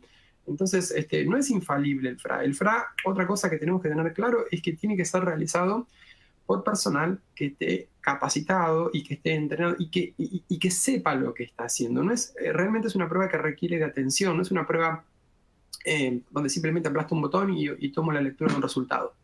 Aquí la ejecución y la interpretación del resultado tiene que ser realizado por personas que están entrenadas en el tema, ¿sí? Entonces, ¿y cómo nos entrenamos? Estudiando, practicando, recabando experiencia. ¿Okay? Entonces, ese es un mito que quisiera aprovechar, digamos, en este webinar, en este panel, de dejarlo en claro. ¿Sí? El FRA es una prueba importantísima, ¿sí? Pero requiere que esta prueba se realice en forma cuidadosa, ¿sí? Que no se tomen decisiones apresuradas porque simplemente el FRA no dio en algo, ¿sí? Muchas veces somos nosotros mismos los que nos equivocamos. ¿Okay? Lo segundo que quiero remarcar es que para que las pruebas sean representativas, las pruebas deben realizarse con procedimientos normalizados. Y en ese sentido tenemos normas IEEE y tenemos normas IEC.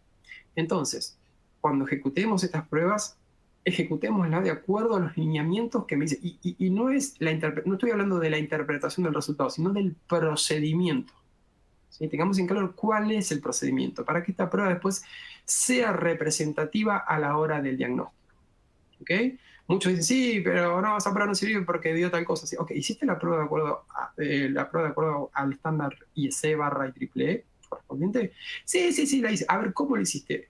Así, con la configuración. Ok, Pero fíjate que lo que está pasando acá es que tanto la norma IEEE como la norma IEC, por ejemplo, antes de hacer una prueba de SFRA, te pide que hagas una prueba en un barrido de frecuencia a un elemento de respuesta conocida para descartar que tu equipo, instrumento y cables, se encuentran en adecuadas condiciones.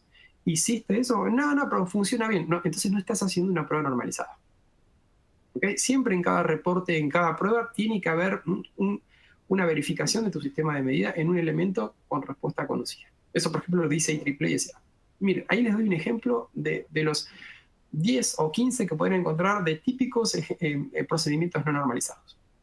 Rompamos con ese mito de que esta prueba no sirve, es poco sensible. No, sirve para muchísimo, pero tenemos que hacerla con precaución y a conciencia.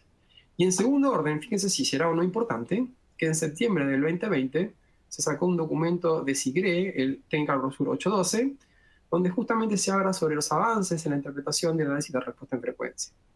Y ahí tienen, para quienes quieren estudiar y profundizar más sobre distintos casos, es un documento interesantísimo porque se indican justamente cuestiones que afectan a la prueba, ayuda a interpretaciones, e incluso, para aquellos detractores de la prueba de FRA, les cuento que esta prueba incluso se está utilizando para crear o para aportar a las simulaciones de la respuesta en frecuencia en condiciones transitorias dentro del transformador.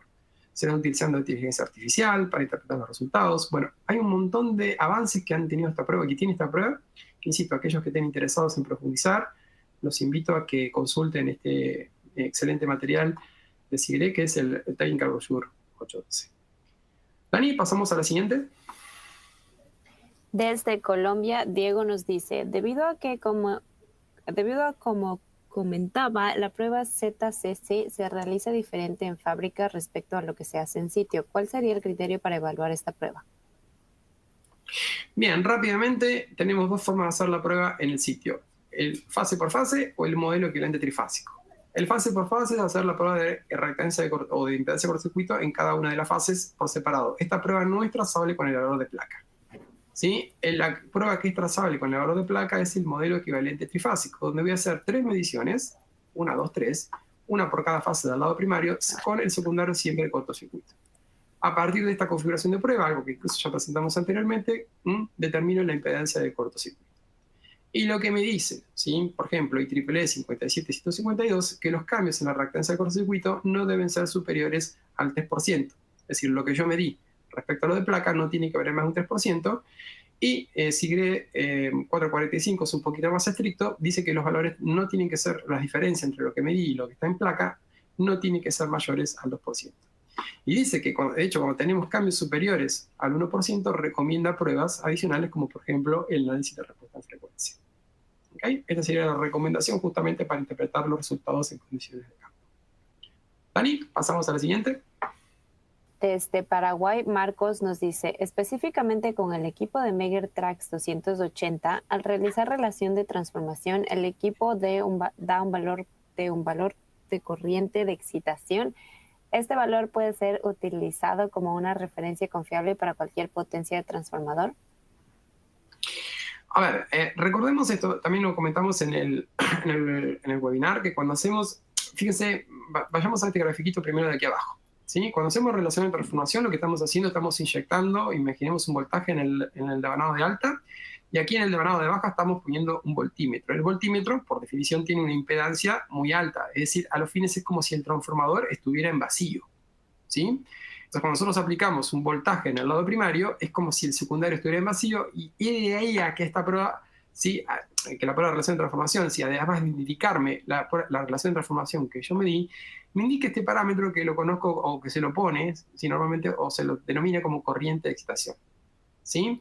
Pero si se fijan, el voltaje que yo estoy aplicando por una prueba de relación de transformación está en el orden de los 100 voltios, en este caso 125 voltios, por ejemplo, hecho con Trax. ¿Okay? Fíjense que la corriente de excitación para 125 voltios sí es del orden de 1.5 miliamperios.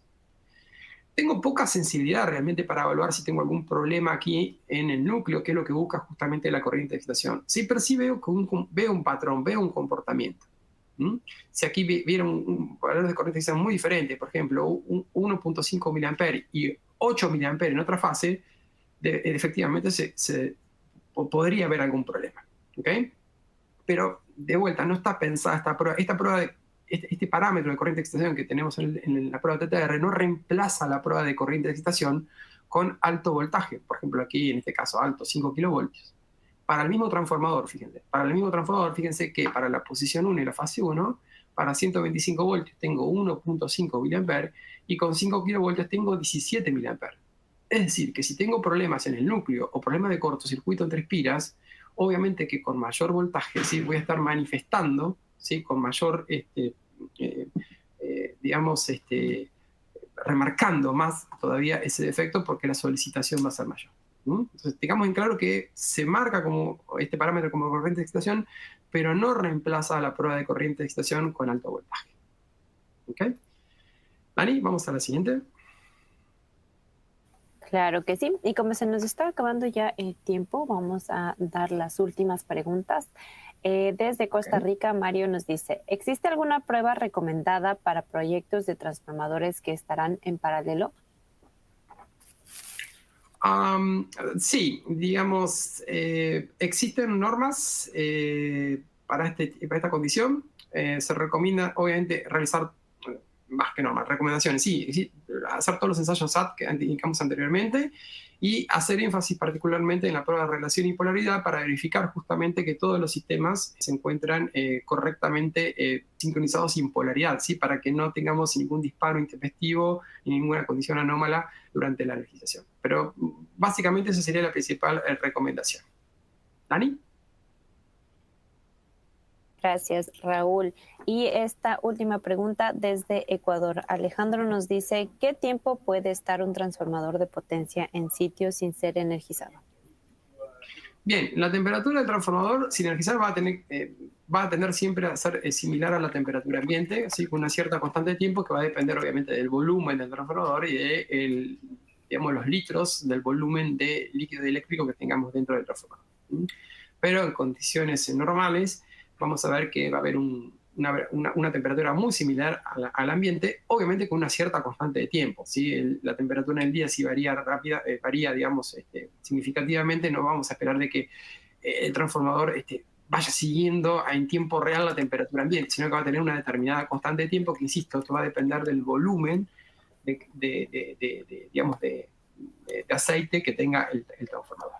¿Okay? Entonces, en cualquier caso, aquí lo importante es tener en cuenta eso, ¿sí?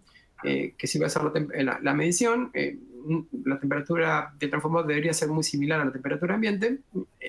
Igual, de todas maneras, siempre en la medida de lo posible, si el transformador lo dispone, utilizar los sensores de humedad, de temperatura, digamos, que vienen provistos sobre el transformador. Ok, Dani. Muchas gracias, Raúl.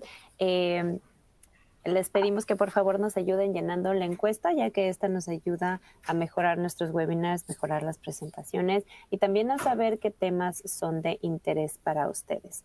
Les invito a que si es que tienen alguna otra pregunta, comentario o solicitud adicional, nos escriban a csasales@megger.com. Y también les invito, en la semana siguiente vamos a estar teniendo un webinar con el disertante Luis Tonos. Por medio de correo electrónico les estará llegando una invitación, así que bienvenidos todos.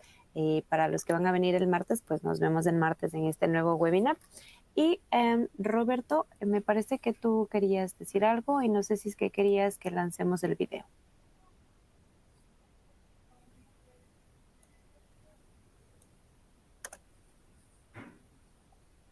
Roberto, ¿me escuchas?